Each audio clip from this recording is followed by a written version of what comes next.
Okay, this is not a formal review. I'm just gonna go over a little overview of what happened the last time when I fired this. Okay, this is the Auto Ordnance M1 Carbine, 98% reproduction. Here's the problem I was talking about last time. This front handguard here would not stay on. As you can see, it's fine now, I think, but I literally could not keep this thing on last time. The screw kept coming loose and it was a pain in the ass. I was stupid and did not bring a screwdriver and I had to borrow one from the guy next to me and keep reattaching it every 5 minutes. Now, when you fire a long gun, you're supposed to aim like that. Right now I'm looking down the peep sight, aiming directly at the target, the camera in this safe. This weapon is safety checked. Okay? Now, because of the fucking handguard always coming off, I had to put my thumb here, which is a very, very, very awkward position. On top of that, the top handguard has a trench to help me keep my line of sight from the rear sight to the front sight. I had to literally hold the gun like this, which is very, very awkward, very incorrect, and will very, very much fuck up my line of sight. Fuck up my line of sight to the point where I might as well not be shooting at a target at all. But I had to do that to keep the handguard down. That's how fucked up it was. The proper way to hold it would be to keep my thumb clear of the trench sight. Down here maybe.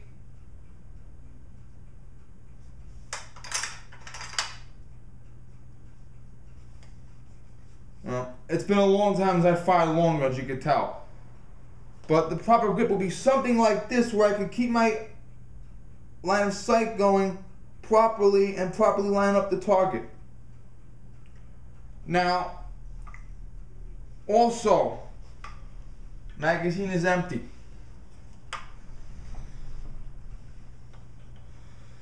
When you load this gun, you have to see that?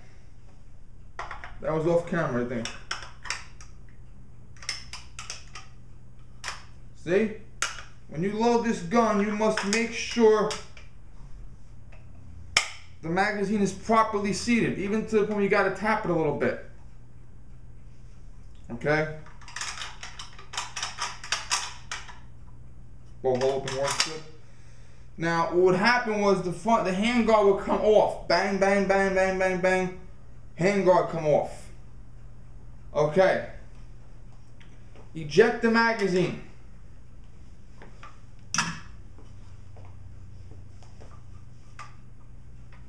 Clear the chamber. Spend 5 minutes fucking with the screw, putting this back on in place. Reload the magazine.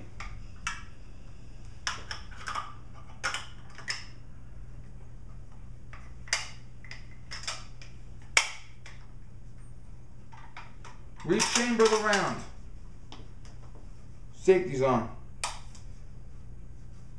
Ammunition is clear, gun is clear. Aim and fire. Now, do you hear that click? Gun will not work. When you fire this weapon in a live fire exercise,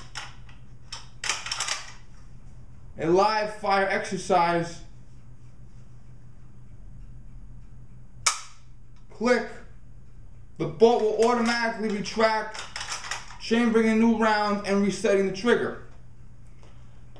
After removing the magazine, reattaching the handguard, and fucking with it for 5 minutes, I would completely forget what stage the trigger was at, reset or not.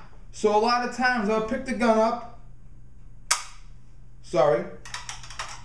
A lot of times I'll pick the gun up, realize dough, eject, reset the bolt, round will go flying out, pick the round up again, and fire. So this took 2 hours when it should have normally taken an hour. It was an absolute fuck up. Now, the handguard coming off caused a lot of distraction. I got eject the mag, eject this, reset that, fix it, put it back together, reset myself up again, re-aim. Okay? Keeping my thumb over the handguard in an awkward position to hold the fucking thing down. The only thing I was able to achieve was this.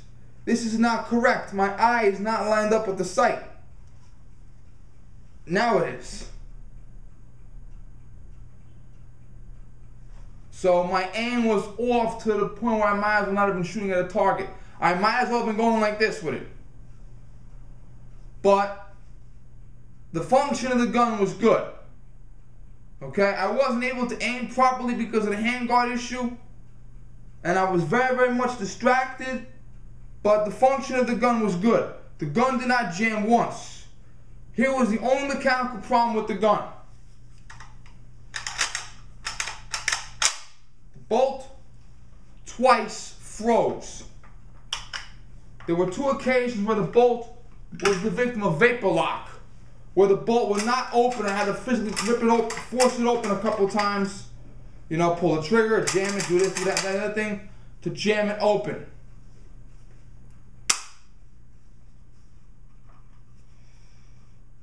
Okay.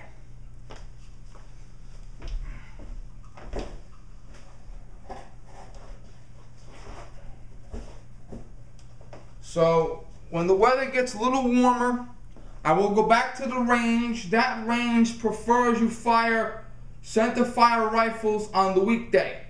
If I went there on the weekend and had my money with me, I guess they wouldn't turn me down. But they prefer you fire center fire rifle on the weekday. They prefer it. So my next weekday free is going to be another couple of months. The weather will be warmer. I'll wear less clothing. Another issue with the clothing. Very hard to get your line of setup when you're wearing 3 layers of clothing on you. T-shirt, sweater, heavy coat. And I will definitely do function checks every couple of weeks between now and then. But my intention is to go back to the range. Hopefully, God, not have the handguard issue. Bring my own screwdriver in case I have the handguard issue. That way, I'll be able to focus on actually aiming the fucking gun and actually firing it. But you get the idea.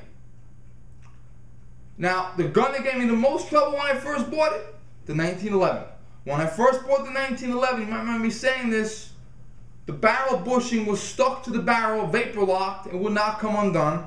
I had to go back to my dealer the next day, have his partner fuck with it with a little bit of steel wool for me. And then when I took it to the range, it was so tight, it ended up jamming 9 times. I had to put 1,000 rounds through my 1911 before it stopped jamming or misfeeding on me, because it was just so fucking tight. So I understand some guns do need a break-in period. Some people say the break-in period is real. Some people say the break-in period is mythology. My experience, more often than not, it's true.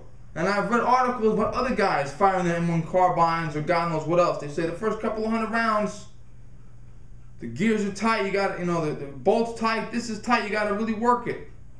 Dry fire a little bit, wrap the bolt back and forth a couple times, make sure it's all clean. But, one gentleman was having a problem with the bolt. The bolt would vapor lock on, or the bolt wouldn't charge properly. He put 100 rounds, so it had a lot of problems. Took it home, field stripped it, checked it out, reassembled it, brought it back to the range. A couple weeks later, worked fine. So, let's get the second test done, and then if I'm confident it is a good weapon, if I'm satisfied with its performance, then I'll do a review on it. But right now, it's at the experimental stage, and I'm not comfortable with it as a primary weapon. If this home were invaded right now, I would not grab that. I would grab like a 1911 to the Glock, but I would not grab that right now. Hey, I've heard you may have an American soldier, you may make him fire an M16 every day for a week before he gets used to it. or before it functions properly. It happens. On top of that, my rifle skills are like way the fuck behind. I am way behind with rifle skills, so I really need a lot of practice. And I only have 500 rounds of this shit. I don't have 1,000 rounds like everything else. Well, I got 400 now, but... Now, let's get to the SAFE Act. I said we're going to do other things, and then at the end of the video, we'll update the SAFE Act. Something I forgot to mention last time, Mr. Robert Astorino is the county executive for Westchester County. He is the mayor of the county. You have mayor of the city, county executive of the county, governor of the state, president of the country. When you actually have a fucking president. But Mr. Astorino is in charge of our county. He is the Republican, he is conservative, he is pro-gun. And the man we hired, and when we elected him in 2009, the guy we threw out before him was an anti-gun lunatic zealot, founder of Illegal Mayors Against Guns. Okay? So we literally replaced one with the other. It's like replacing Dianne Feinstein with Darrell Issa. Okay? And I talked to Mr. Astorino about the Journal News publishing our names. And later that night, the SAFE Act was passed. Mr. Astorino finally got back to me, and I forgot to mention it. He got back to me, today is Sunday, the 24th. He got back to me last Tuesday, I believe. Mr. Astorino has the same exact view of the SAFE Act that I do. He doesn't believe in the cosmetic features. He doesn't believe in the 7-round mag limit. He thinks that's more cosmetic to fuck with legitimate gun owners. He does believe in harsher penalties for criminals, which is also included in the SAFE Act. And he does believe that we should have the privacy, because the SAFE Act also gives us the privacy where newspapers cannot publish our names and addresses and maps to our houses anymore. So he does agree with the crime control aspect of the SAFE Act, but he does not agree with the lunatic bullshit aspect of the SAFE Act. Now, the mental illness part, I like to get this off my chest. In September 2009, I took a class on abnormal psychology. The professor gave us a whole list of celebrities, she named like 25 celebrities. Are you afraid of them? No. Those celebrities publicly admitted being mentally ill. And one of them was Howie Mandel, the comedian, excuse me.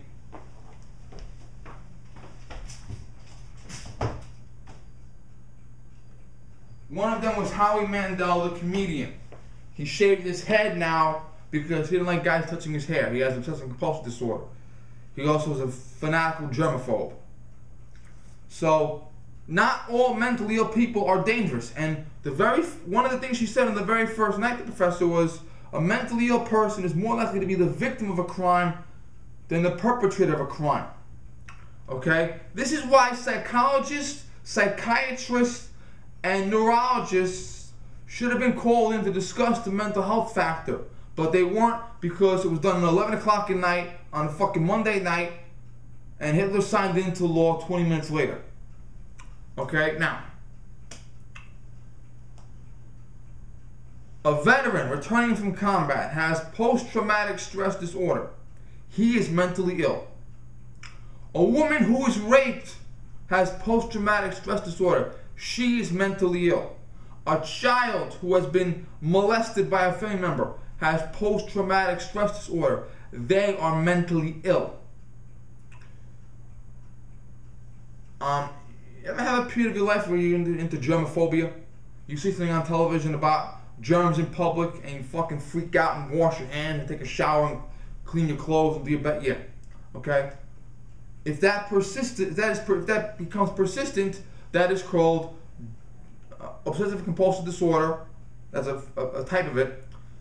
It's specifically germophobia. You're afraid of germs and you are mentally ill. You wash your hands 50 times a day, even if you're not going to the bathroom, even if they're not visibly dirty. Wash your hands that's mental illness. You count 1, 2, 3, 4, 5, 6. 1, 2, 3. Okay, that's mental illness. That's obsessive compulsive disorder. That's mental illness. Not all mentally ill people are dangerous. Many are not. In fact, I've never been diagnosed with it, but some people believe that I have obsessive compulsive disorder. Because there are certain things that I have to have in order. There are certain things that I have to do or I go fucking crazy. Like, I have to have this in a certain order, period. Okay, now I use that to my advantage when I fuck with a firearm. Is it clear? Yes, it is. Is the door locked? Yes, it is. Is the stove off? Yes, it is. Did I lock the car? Did I put my alarm on the car? Yes, I did. I am obsessive and compulsive when I go out in public or when I do dangerous things. Firearms, cooking, driving. I am obsessive with my surroundings, making sure the door's locked when I go to bed at night, making sure the stove's off when I leave. I'm always thinking, did I turn the stove off? Yeah, I did. I checked it 4 fucking times. Okay, I'm the type of guy that will check 3 and 4 times. I use that to my advantage because when I'm using a firearm, I check 3, 4 times. I make sure it's not loaded. When I am actually firing, everything is second nature to me. I'm going through the steps in my mind. Is this safe? Is this dangerous? Am I going to get in trouble for this? Okay, I have those obsessions in my mind. I use it to my advantage. Okay? You can be obsessed about things being in order. What do you do about it? You get a job working as an office secretary where you have to put things in order. A lot of these secretaries in these offices, their job is to put things in order for their employer. Well, if you get a secretary that has a mental illness that requires her to put everything in fucking order, she's going to do a good job at it. Okay? So not everybody that is mentally ill is dangerous. So we have to make sure we have that conversation. We can't just say mentally ill, banned from firearms. We got to make sure, okay, what is mental illness? I hear voices in my head. They tell me to walk around naked. Okay, no gun for you. I want to shit in the street every day. Okay, no gun for you. God talks to me. He wants me to set a building on fire. Okay, no gun for you. Okay, we have to define mental illness as these mentally ill are dangerous, take their guns away. These mentally ill, it's just a fucking matter of things being in order, they're fine. Okay? We have to have that conversation. Now, there are, and we do not have that conversation. These fucking safe actings just say mentally ill. Now, one aspect of the mental illness is there are people that are mentally ill and dangerous. They've been deemed incompetent. They've been detained against their will in the nut house. They are dangerous, and their information is not inputted into background checks. So, if you go to buy a gun, and you're convicted of armed robbery, that will show up in the background check. If you have a mental illness where voices talk to you and tell you to do bad things, that will not show up in the background check. There are a lot of mental illnesses that render you dangerous, and a lot of mentally ill people that have been held against their will in the nut house, been deemed incompetent, been deemed legally insane, and that will not show up in the background check. That's a conversation you need to have. But these fucking liberal asshole scumbag cocksuckers are so interested in banning guns and banning this, they don't give a fuck. Okay? You know what Jessica's law is? Jessica's law is a law that is in 43 states now. If you rape a child, you will be sentenced to a minimum of 25 years in prison. Cuomo refuses to put that in New York State. He refuses. But he wants to protect the kids. Cuomo wants to eliminate, I talked about this before, all abortion laws.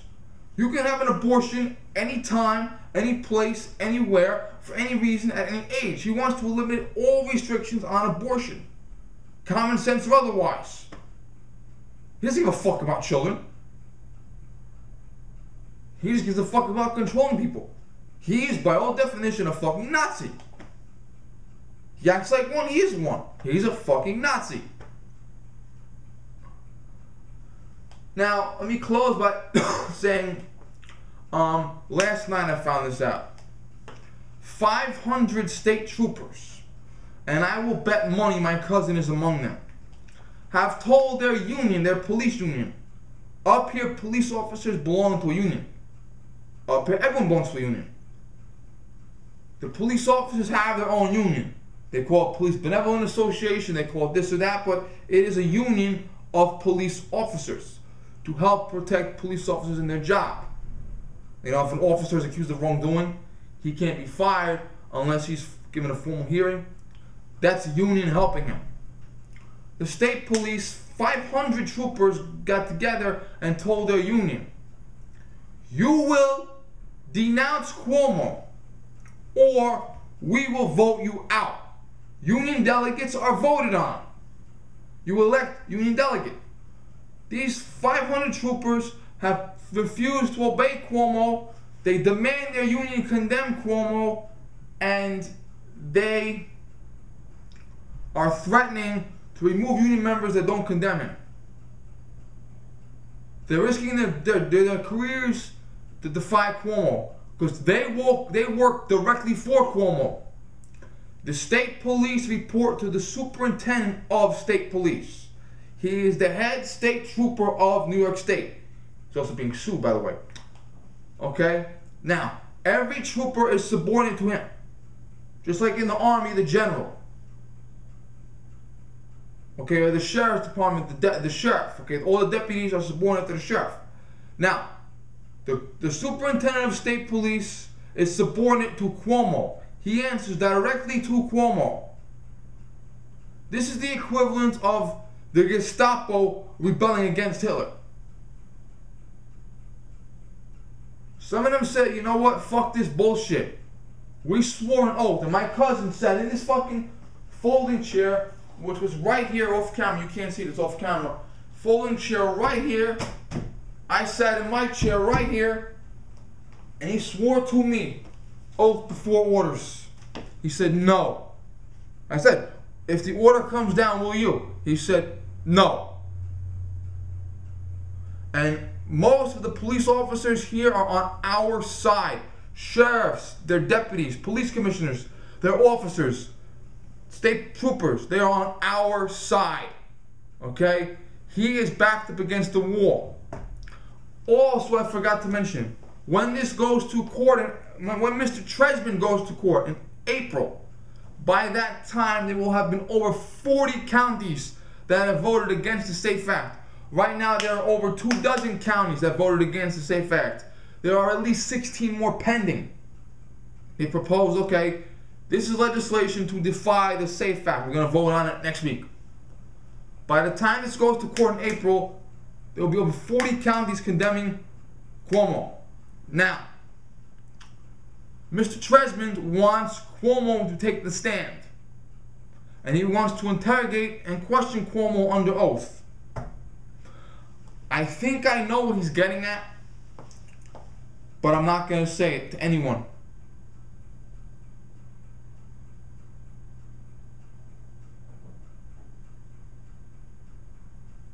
I have it in my head. I did talk to him on the phone one time, but I'm not going to call him or anything. I'm almost certain I know why he wants Cuomo on the stand. But I'm not going to blow the strategy for anyone, so don't even fucking bother asking me. Because I know one of you guys is out there like, he's my buddy, he'll tell me. No. Keep my lips sealed. I can keep a secret. Okay, so that's our update on the Carbine. That's our update on the SAFE Act. And I have to go back to work tomorrow. My week is over. Yeah.